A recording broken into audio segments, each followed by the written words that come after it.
basically. It was built on an 18-inch thick Burma teak frame that after they locked these big iron plates onto it, the ship was steam-powered as well as sail.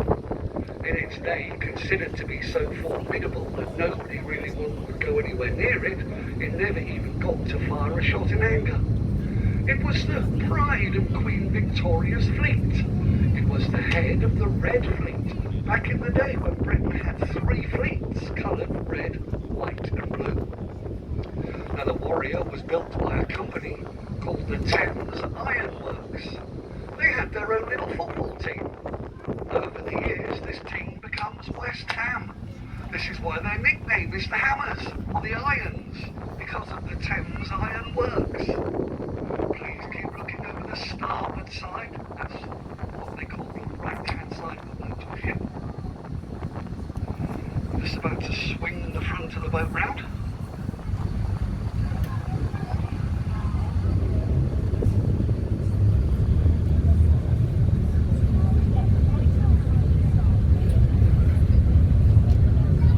Okay, folks, if you're looking over the starboard side, this is the corner of South Railway Jetty, and it's the start of Hms Nelson. It's 3.5 miles of continuous quay operated by the Navy. This big red brick building here with the stone tower is called Semaphore Tower. It's home to our Queen's Harbour Masters. We call them Qec for short. And they have total control of every vessel's movement in and around this port, from the smallest workboats right up to the largest of the cross-channel ferries. Now they keep watch over everyone with their radar and CCTV, and they have Ministry of Defence police patrolling 24 hours a day. First of the active fleet today, frigate number 78, HMS Kent. She is a Duke class Type 23. We had 13, we're down to 12. She's a submarine hunter, but that's not all they do. These frigates have been involved in every theatre of operation you could throw at them. Now I'm not going to say anything more about the Kent because we got the Lancaster frigate down the bottom of the harbour. We'll wait till we get down to her. Now the blue building here, can you see the guard on the back of the ship giving you a wave? Can you give him a wave? That's it. They're stuck on duty on a lovely day like today. Now the blue building was the waiting room of a Victorian railway station. It was mostly for troop trains, but the occasional royal train and supply train stopped here. Now normally we would talk about HMS Victory, but because they've moored the Defender, the destroyer, right in front of her, we'll wait till they're on the way back, where you're going to look at HMS Victory then. Now the Defender, D36, is number 5 of the 6 Daring class Type 45s. These destroyers end up costing £1 billion each, built in a so-called stealth-like mode. The role of the ship is all about the radar. It's a missile tracking system. It's the multifunctional Samson radar. Now again, I'm not going to say any more about this one because wait till we get round the corner to the Duncan.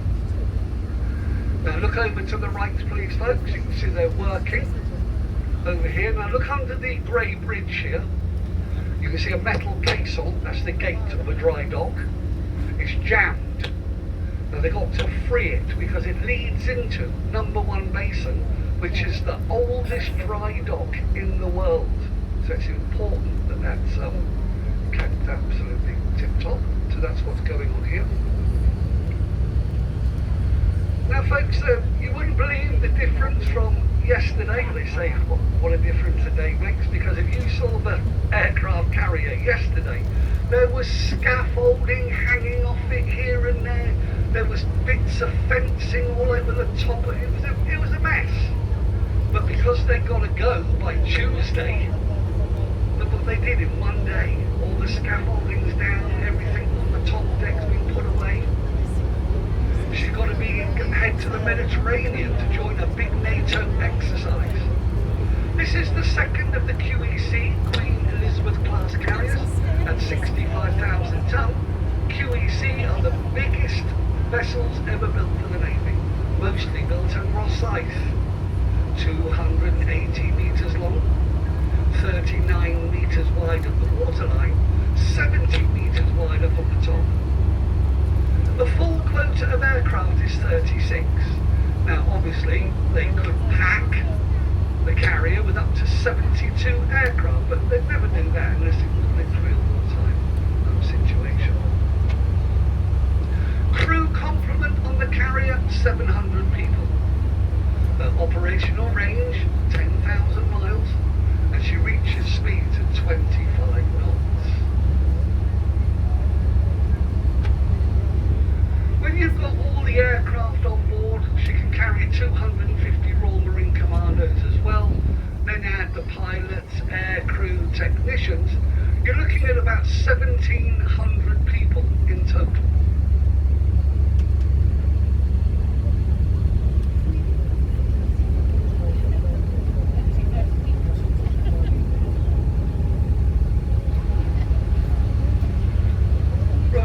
Set on the corner here, look, this is Warship 7, named after the River Severn, because she is a river class patrol vessel, a batch 1. We have 3 of them, the Severn, the Tyne and the Mersey. Look on the funnel of the ship, the blue and yellow pennant. Fisheries protection, so you can find these anywhere in UK waters patrolling, keeping an eye on both foreign and home fishermen alike, making sure everyone adheres to the rules governing the fishing.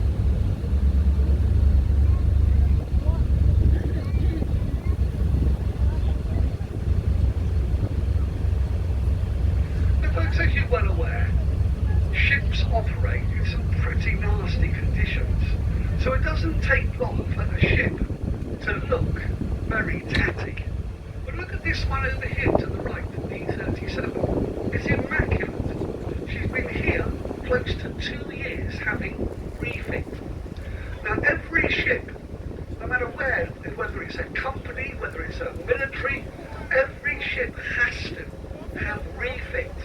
Now in this case, because of the job this ship does, she's had new engines, new generators, new radars, all the weapon systems new, painted inside and out, top to bottom. They shouldn't have to do anything on that ship in a major way for another 5 years when she will be refitted again. He's just trying to kill the crew. So, thank you very much. Now, the Duncan over there, D-37, you can see the radars that are having a little practice. Now what they're doing, they call it wind up. The ship will go out for a day or 2, then it comes back. Then it goes out for 3 or 4 days a week, then it comes back. And all it's doing is bedding in all the new equipment. After about 3 or 4 weeks, that's when it gets sent, it gets handed back to the Navy, who then task it to go for a 9-month deployment, whatever they want to do with it. And now, they've already put the next ship in the dry dock to start her refit. I'll show you when we get round the corner, because we're already coming up to Fountain Lake Corner, which is where HMS Lancaster is sat. Now folks, without any doubt, these frigates have been the backbone of the fleet for years now. They have been involved in everything. Some of the places that these guys have been sent to since the mid-80s. Now the Lancaster here was the last one to be commissioned, 1993. She's been involved in anti-piracy patrols around the world. They have great success looking for the drug runners. There's a massive humanitarian side of things that people don't often realise. The number of times these ships are ordered, alter course, head to the Caribbean that maybe has just had a massive hurricane or something pass through. These ships can get there normally quickly, get first aid teams ashore, set up forward operations bases, get everything ready for the main forces to arrive with the help. excellent ships. Look how much space you've got on the back. This is so you can land Wildcat or the Merlin helicopters. Now they can drop aerial torpedoes down onto submarines beneath the sea. If you look at the thin gap in the ship here, can you see there's two square doors on the side of the ship here to the right of the gap? There's two on the other side of the ship.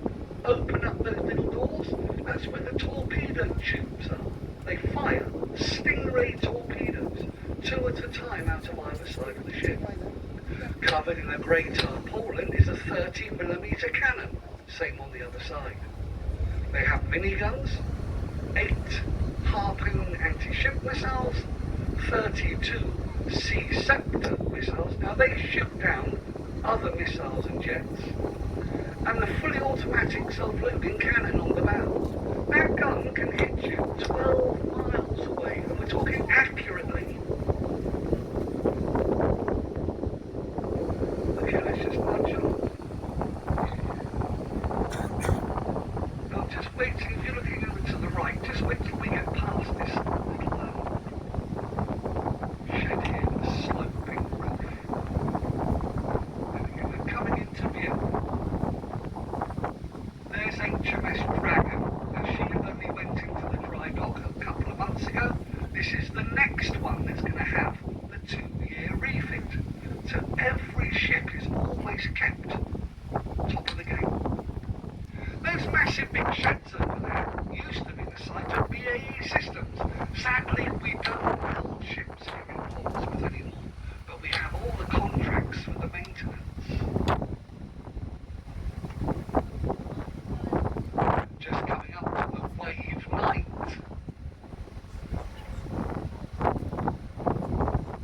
Now sadly folks, this tanker, fast fleet tanker, has been sent to Portsmouth to be held in reserve. Now we know what that means folks. They say they mothball the ship, and in the next 5 years, if they don't call this ship back into service, it will go for scrap, and that's generally almost guaranteed. So you used to be able to rendezvous with this ship out at sea to pick up fuel,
Tower is the end of Royal Naval Quay, and we're now, I'm just going to swing the web round and turn to the left.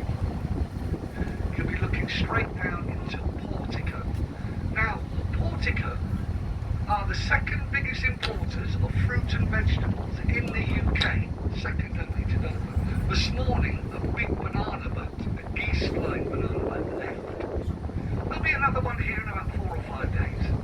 Every time they come in, they bring a minimum of 20 million bananas per ship. And they also bring pineapple, kiwi fruit and yams. They bring 70% of Britain's bananas here. Look over to the right where all those containers are. That is a refrigeration point.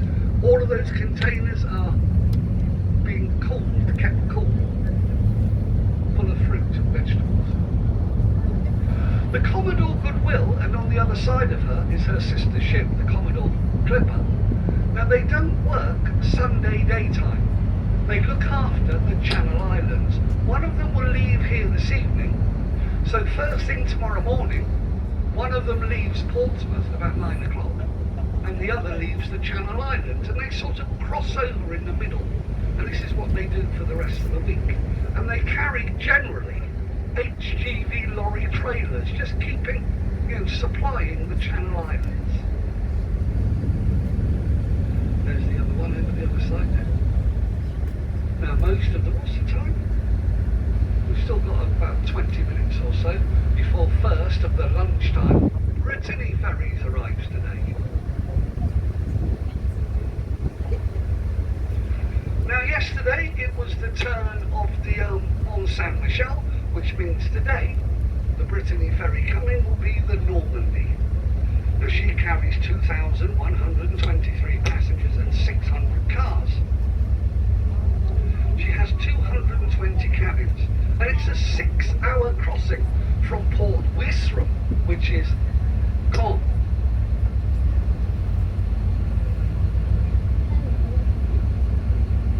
These ferries also come from Cherbourg and Le Havre, Saint-Malo, Normandy, one from Bilbao, the other from Santander. Now folks, I know this old destroyer to the right here, the old Bristol, looks in a terrible state, but to be fair, it has been sold for scrap, so they're not going to keep it painted up nice. Now this was the only Type 82 Bristol class destroyer ever built.